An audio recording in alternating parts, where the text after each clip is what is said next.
Hi, I'm Scotty from Ogden Built, and today we're going to talk about construction contract basics. If you're a contractor in the construction industry, you got to have some contracts in place. You got to have some agreements in place. We're going to talk about why we need to do this and basic steps along the way as to what to include in your contracts. The reason that I started writing contracts is because I had a builder that really wanted to know what I was including, because he didn't want a list of extras at the end of the job. And I was really apprehensive to write this because I thought it was going to trap me into something that I wasn't going to make money on. I ended up writing an agreement, and because I was so detailed in thinking about the steps along the way, I included every little detail in writing, and I allowed for that price. So at the end, the owner was satisfied that I did what I promised, and I was also satisfied because I included everything and actually got paid for that. And it was a real valuable lesson for me. So since then, I've been writing contracts. Very important that the agreements are in place and that you cover your butt. And with that being said, I always think there's 4 aspects to the conversation, and this is why you need to write it down. It's what I'm trying to say, what I actually say, what the homeowner hears me say, and what the homeowner thinks I'm trying to say. So there's 4 different ways that it can get translated and mixed up, so you really want to put it in writing so that it makes sense to both parties. So let's go over 4 main aspects of why you should have a contract in place. Number 1, your deliverables and responsibilities. What are you delivering to your client? Are you providing them a whole renovation, a framing bid, a whole house? What's included in that? What is your responsibilities? This needs to be outlined so that it's clear to the owner what you're providing them. Number 2, the owner's responsibilities. What is the owner going to provide? You don't have a crystal ball and you can't read minds. So the owner has to tell you their vision. Along the way, if they don't like something, it's their responsibility to come to you and say, hey, this isn't being built the way that I visioned it. But if you could write those contracts in place, that's the owner's responsibility, that they need to be proactive during the job, this can help a lot in the long run. Number 3, additional notes.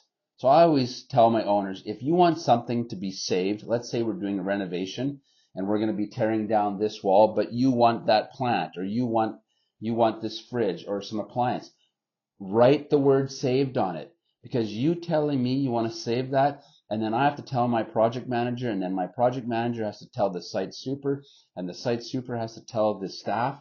Somewhere along the line it's going to get misconstrued and people are not going to get the picture clear. So they need a clear sign that says saved. So there's additional notes that you really need to put in there. If a homeowner's living in a house, well, there's dust. So you need to make that aware to the owner that there's going to be dust. Because there's been so many times where the owner has come to me and said, I can't stand all this dust. And I said, well, I told you it was going to be this way. But if you have it in writing, they know, they can look back and go, oh yeah, he did actually tell me that. Number 4 is your terms and conditions. What are you going to do once the job's done? Are you going to they have to look after all the warranty issues? Or are you going to provide some sort of warranty, quality control checklist, making sure that the products are working properly and that they're looked after? If there's a problem in the future, they want to know that they can come to you and you provide a service that'll look after them. And this is part of why we need to write these agreements. So here's some things that I include in my contract. The first thing I start with is the introduction. This kind of introduces who's involved in this agreement. So it's going to be me, the contractor, or you, the contractor, and the stakeholders, which are the owners.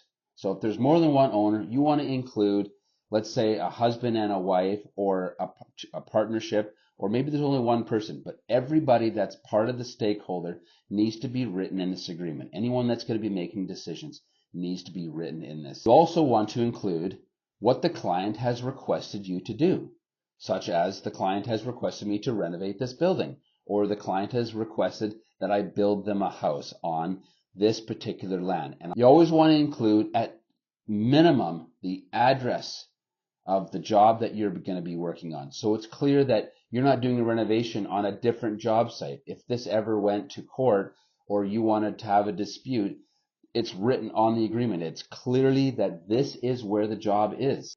And I always write out the purpose of the contract. It's the why. So the contractor's responsibilities, the owner's responsibilities, additional notes, deliverables, services, terms and conditions, and whatever else is needed to complete the project. The next part is the contractor's responsibilities. For me, as a contractor, we are a project management and superintendent. So we supervise the entire project. So we always say that we are the project manager and we're supervising. We're also labor management. We're managing the labor on that job site as well. That's not the owner's job to manage that. It's the contractor's. Workplace amenities. So we provide toilets, fencing, security. We're gonna include that in the contractor's responsibilities. Safety management. It's your responsibility to go to WorkSafe and file a notice of construction. This is so that WorkSafe is aware that the job sites are being done safely and for the health and safety of your staff and the owners on the property. Debris and waste management is another one. You're going to be responsible for, or I'm responsible for, getting rid of all the scrap and all the debris on the job site. Also, during renovation, there's going to be some hazardous materials, perhaps, that you need to dispose of in a legal fashion. Home protection. The owners need to know that you're going to be responsible for protecting their home. You can't be dragging cords or things across the brand new floor and scratching them up or dinging up their corners. So they need to know that you're protecting those with either a corner wrap or floor protection. Schedule and development. It's very important that the owner knows when your start date is and when you plan to finish. This is one of the biggest things in construction that owners are most frustrated with, is there's lack of communication. When is this job going to be done? People always ask me that. How long is, because the last time we had a contractor, it took months and months longer than we expected. So you have to be able to provide a schedule for the owner. Budget development and management. So yeah, it would be nice if someone just had an unlimited budget, but I always design a budget for my owners so that they know exactly where to put their money. If one job goes over in budget, then maybe they can, if they're really tight with their numbers, then maybe we could look for savings on the next one. And it's also very good to provide your owners with updated budgets as well on a monthly basis so they know where they're sitting with their budgets. Material and equipment installation. So I'm going to be the one installing the fridge and all the equipment in the house. We're not going to ask the owners to do it. So we want to provide that as our responsibility so that the owners understand. Quality control.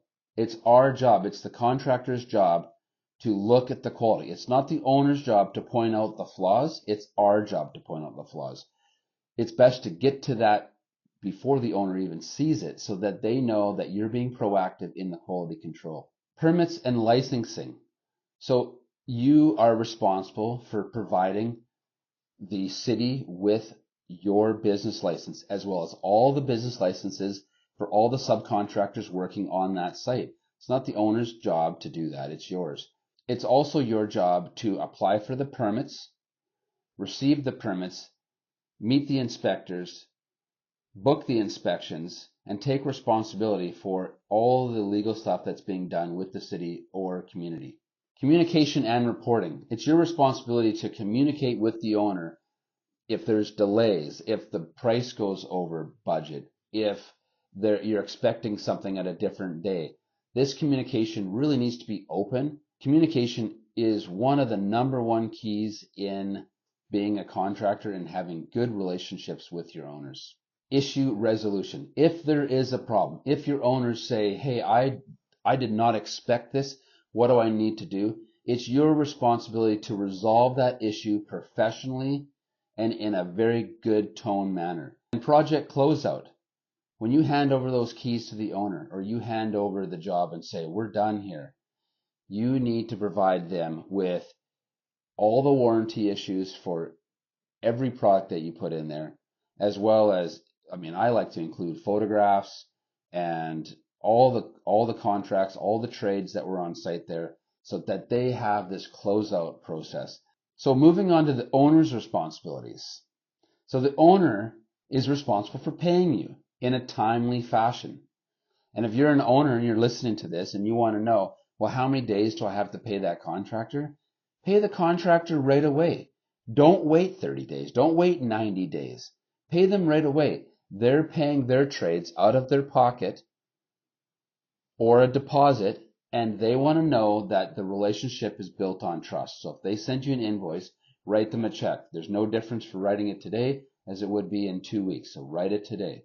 The owner is also responsible for picking out their selections, like materials, like tile, flooring, paint colors. It's not my job. I don't know what you want. So you need to express what you want. The owners are to express what they want and give you the selections for everything that they want to put in their house. Another one is invoice submission. So if we're a cost plus contractor, we base our entire job off of the cost of that job. We get a percentage of it. So if the owner goes out and buys a product on their own, they should submit the invoice to the contractor. So you should be asking your owners, hey, I know that you bought some tile. Can you please provide me with those invoices? There's lots of reasons why. One is we like to keep track of what products we put in the house. Two, a lot of contractors work on cost plus. So that's part of the job cost. There's also some warranty issues in there as well. We're going to be taking care of the warranty. So we want to know what products you bought and where you bought them so we can look after the owners. Another responsibility of the owner, which is very important, is being available for communication. If the owner is only available Sunday night at midnight, how is the contractor ever going to work for you? How is a contractor ever going to be able to communicate? So it's best that you set a day that you both can agree on once a week, that you like an hour or two where both of you can meet and communicate what's happening on the project. Another one is site access. If we're doing a renovation for you and your doors are locked and we show up there at 7 o'clock and we can't get in, that's not good for the contractors. Our subtrades are charging us by the hour at that second. So you need to provide site access, whether it be through a gate code, or a key to your house. The owners need to provide site access. The owners are responsible for final approvals as well. If there's a product that you purchased and we're going to sign off on it, you need to sign off on that final approval saying that, yes, I agree that this is the product I want in the house, as well as doing the final approval on the job once it's completed. You need to go through the checklist and look at anything that you don't like or something that needs to be fixed and give the approval. Dispute resolution. If the owner has a problem with something, and I'm going to talk to the owners right now, if you have a problem with the contractor, you need to be able to professionally talk to the contractor. Most contractors thrive on seeing happy homeowners. So if there's something that you're upset about, you need to approach the contractor in a way that you're not creating an unsafe environment for that contractor. You need to voice your opinion in a non-demeaning tone and just ask for it to be fixed. It's very simple. So additional notes could be anything that you want to include in there that aren't the owner's responsibilities or contractor's responsibilities, such as there's going to be dust, there's going to be noise, holidays, you're not working holidays, the heating and ventilation, like there might be, when you do drywall, we're gonna make sure that the house is heated well. So, we need to voice these kind of things. And keeping the saved items, like I said before, it's really important to express that we're saving these items for the owner. So, and lastly are the specific terms and conditions. I always include this on my contract, but you should have a separate terms and conditions that you've worked through with your lawyer. But I'm going to list off just some real quick things that I include on my contract. So like the date that you're commencing work, the date that you're going to be working, the course of construction insurance, your payment terms. It's always important to include those payment terms. Your items purchased and warranty items. Emergency response, like what happens if a tree falls on the house or a tarp blows off. or a water main breaks, what are you going to do? The billing cycle, you always want to include like when you're going to be billing them, so they can expect, they might expect to bill once a week, once a month, bi-weekly. Your hourly rates, you always want to include your hourly rates. If all of a sudden there's an extra, then they want to know how much they're paying by the hour. That's the other thing, is extras. So what is your extras? What is your additional charges? If all of a sudden there's a change or a change work order, what is the procedure? So you want to write that in there. Working capital. I always talk about working capital. I don't do a job without a deposit, because I like to use the owner's money for the owner's job, not my money for the owner's job. That kind of covers my butt, and it increases cash flow in your company. And I always want a non-refundable deposit, because we spend time building the budget, building the schedule. We spend time designing, and we want to get paid for that. So if we do a construction budget, let's say $25,000, we do a non-refundable of $5,000, because we're spending time doing this. If someone cancels the job in the end, we want to make sure that we're covered for that. And after writing this agreement, it is best that you send it to your lawyer for review. You don't have to pay your lawyer $1,500. Just say, hey, I wrote this. Is there anything that I'm missing? Anything I can add?